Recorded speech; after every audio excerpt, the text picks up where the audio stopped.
Bon, on est aujourd'hui là devant l'agence France Presse, donc pour leur donner un exemple de ce que doit être leur prochaine dépêche.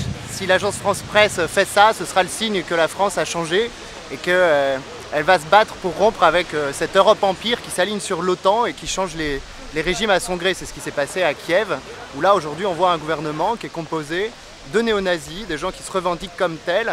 On a combattu le fascisme et on a combattu le nazisme dans l'histoire. Aujourd'hui, les responsables de l'Union européenne doivent arrêter de soutenir les néo-nazis qui font partie du gouvernement illégitime à Kiev, en Ukraine.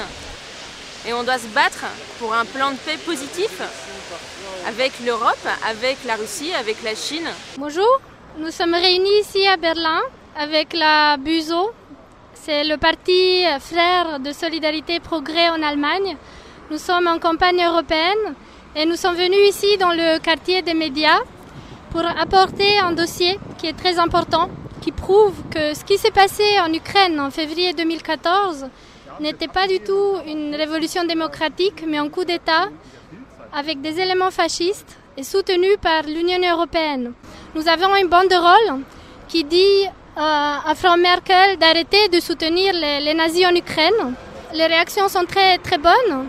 La population est très contente que nous disions la vérité. Et plus que cela, nous apportons la solution à tout cela. Parce qu'il ne suffit pas d'être enragé, mais il faut parler des projets. Alors, nous avons mis au centre de la campagne l'idée de la nouvelle route de la soie, ce projet qui est soutenu par Solidarité Progrès et la BÜSO depuis des dizaines d'années déjà. Moi, je suis là parce que je suis profondément convaincu que la cause est vraie, que la société ignore la vérité et que toute initiative pour lui donner quelques grains de cette information indispensable serait d'une importance capitale.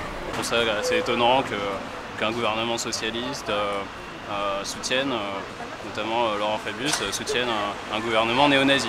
Là, on est devant l'agence France Presse, l'agence France Populiste. Et en fait, en distribuant ce truc contre les nazis, il y a un plat qui... J'en ai 2-3 qui ont déchiré, donc ils sont populistes ici. Ils sont en train de défendre clairement des régimes autoritaires s'il faut pour déstabiliser ce qu'ils n'aiment pas, les Russes et compagnie et compagnie.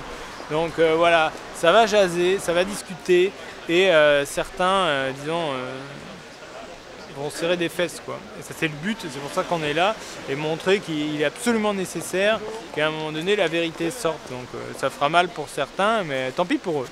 Alors mobilisez avec nous, appelez-nous, financez-nous, il y a moyen de faire quelque chose. Josef,